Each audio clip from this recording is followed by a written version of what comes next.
It's up to Canadian businesses to step through the doors that Carney has opened. It's up to Canadian businesses to figure out how to export their products around the world and make relationships with people who need what they sell. So it's up to Canadians to be the soldiers that will diversify our economy and make it strong. So no matter what Trump does south of the border, we will not be affected. We will not shrivel up and die.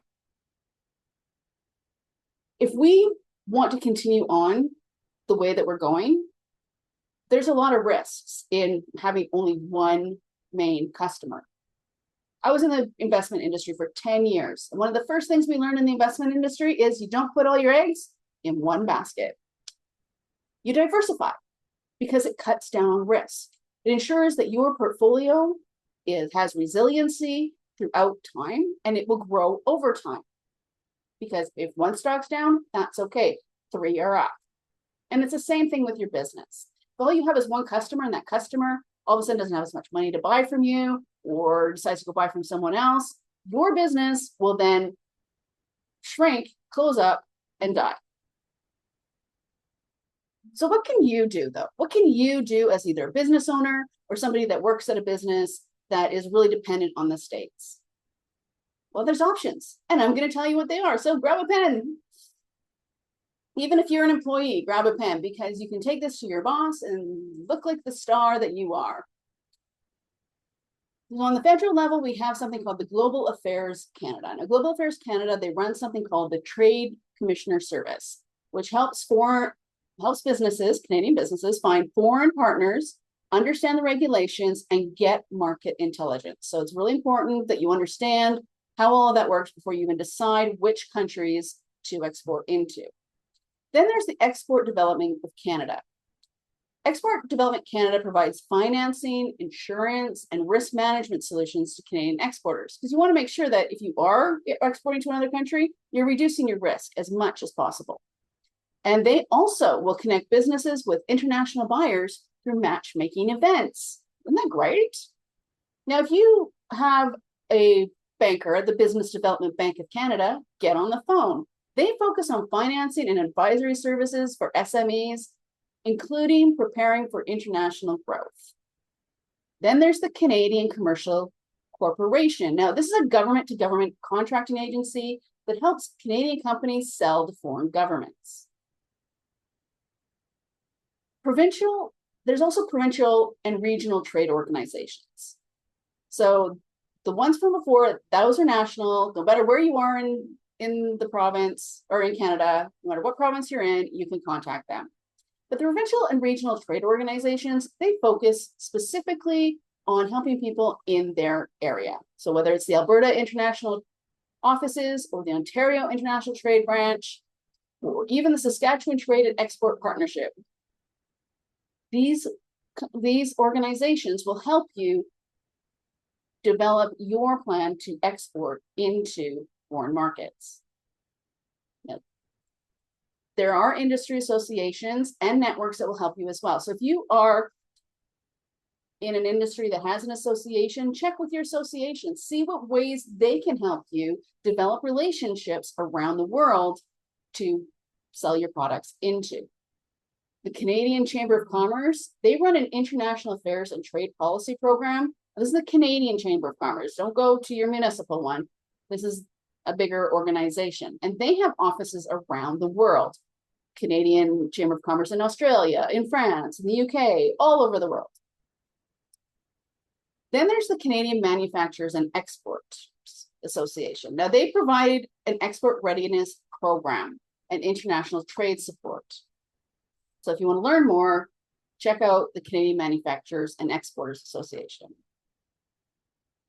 as well as industry-specific councils. Like I said, if you are in a specific industry, check with your local, like the Canadian Agri-Food Trade Alliance or Forest Products Association. They'll have options and help you out. And if they can't, go to provincial. And if they can't, you go to the federal. There's also World Trade Centers in Toronto, Winnipeg, Vancouver, and they provide international business matchmaking. That's very important. You need to understand where your customers are in order to know if you're going to go and export to that country. And regional development agencies such as the Western Economic Diversification Canada, FedDev Ontario, these types of organizations are there with tools to help you and trading missions around the world.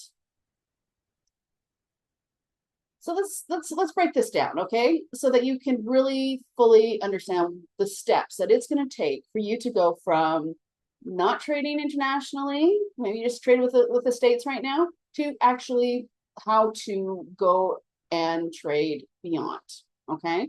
So we first need to make sure that you are export ready. You can't just export because you feel like it. There has to be a business case for it.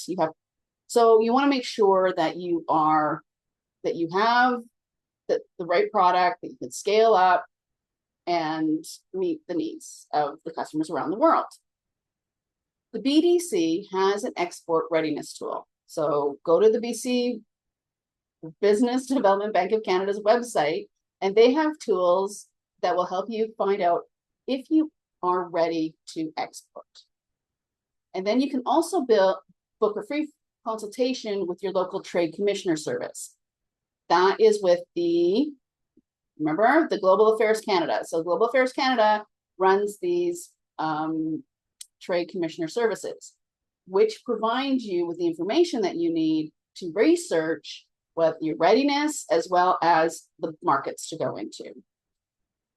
Because you need to pick a market. You don't want to try and do it all, because then you don't do anything. So you want to figure out which market are you going to target first and then grow out from there. It's kind of like niching. You niche it first in order to get your foundation and your base, and then you add on different markets from there. You don't try to do everything for everyone right off the bat. And once again, next thing is to find business buyers. Find your buyers, maybe your partners. Do you need a distributor agent, e-commerce platform like Amazon Global, Alibaba, and Etsy? A lot of people sell on those, a lot of smaller businesses that have a specific, amount of inventory of some item. They'll look to sell on Amazon Global, Alibaba, or Etsy. If you need help on that, I've done research. I've helped people on Amazon, Etsy, some other ones, but not Alibaba. That's a little bit of a learning curve for me, but I know I can help you out with that. If you have the cash, go on trade shows and missions. Do trade shows. If you have the cash, those summits that the prime minister is visiting, there's trade shows components to that, where you could be there and letting people know that this is your contribution, that you can sell them this product, and maybe you can sell some product while you're at that trade show. Once again, let's see, where the next one is financing. Oh, the hard part, the money part. As much as it would be fun to know that you're exporting your products around the world, you need the financing and risk protection. So you want to get working capital financing. So there are government programs to help people. Just go look for my video on, what was that one on? It was on, it was an announcement about the programs to help businesses export their goods or expand the Canadian supply chain. So there is that money there, and that video will tell you how to access or where to look in order to apply for that money. Algonquin. Okay, there's a steel company. It's called Algonquin something. Anyway, I'm not a news producer. I'm not a professional at this. Algonquin Steel they applied and they got a $500,000 loan from the government. This is a low interest loan in order to develop their foundry. So they're going from a gas foundry to an electric foundry. And that's important because they'll be able to produce less steel, produce as much steel as our market demands. It will also ensure that they can diversify the type of steel, because I guess there's more than one type of steel that they can make. Because right now, what they make is mainly for military.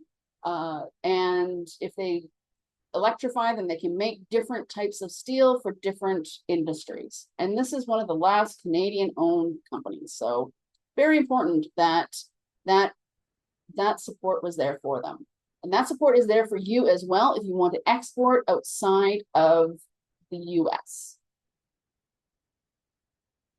So, but if you don't get that, then you can get financing from the BDC. There's the EDC, the Export, let me get the name of this thing right. The Export Development Canada. Export Development Canada will have loans that they provide, as well as insurance, and that is, you always need that insurance. So make sure that that's there. Then you need to figure out how to get your product from where it is to where you need it to be. So this is where the logistics and compliance come in. Make sure that you understand exactly how you can ship it, and make sure that you're in compliance with any of the trade laws and all those details that a trade agreement has. People that can help you with that, of course, are Canadian Border Services Agency. There's also customs brokers. Customs brokers are really knowledgeable about what you will need in order to trade around the world. And you just keep maintaining your relationships, calling on customers. Now you're just doing your basic sales cycle, except for instead of focusing on the US, you're focusing on prospects and leads in other markets. And how do you get those leads? Well, it's all about figuring out who does what where. So Apollo.io will be able to give you the contact information for anyone in an organization that you want to approach. You can make sure that they got the right job title, that they are in the right industry or at the right country, and start emailing or phoning in order to make those connections. It's all about that sales cycle. And, you know, when I was selling pipe in the oil patch, so I sold pipe and pump jacks in the oil patch, we only did it for about 6 months. But in that 6 months, I found 3 multi-million-dollar deals and grew a lead list from 0 to over 650 contacts. It's not hard to do. You can do it. You just need to have someone in sales that knows how to develop leads, find leads, and then you need somebody that knows how to develop those leads, and then someone who knows how to close those leads. So you figure out how you want to figure out your sales department, and they can run that part. If you don't have a sales department, you need help setting one up, well, you can give me a call and we can talk about different things and what needs to happen and what different types of people you need in that organization and how to work them as a team. So if you have any questions, you know, let me know in the comments. Let me know what you think about this idea of taking your business out into the world and selling not just to the States, but around the world. The Prime Minister's done his job. Now it's up to you and other businesses to do their job. The only way that we're going to improve our GDP is if we're out there making those phone calls, sending those emails, making those connections in order to sell our products and services around the globe. Well, until next time, peel out.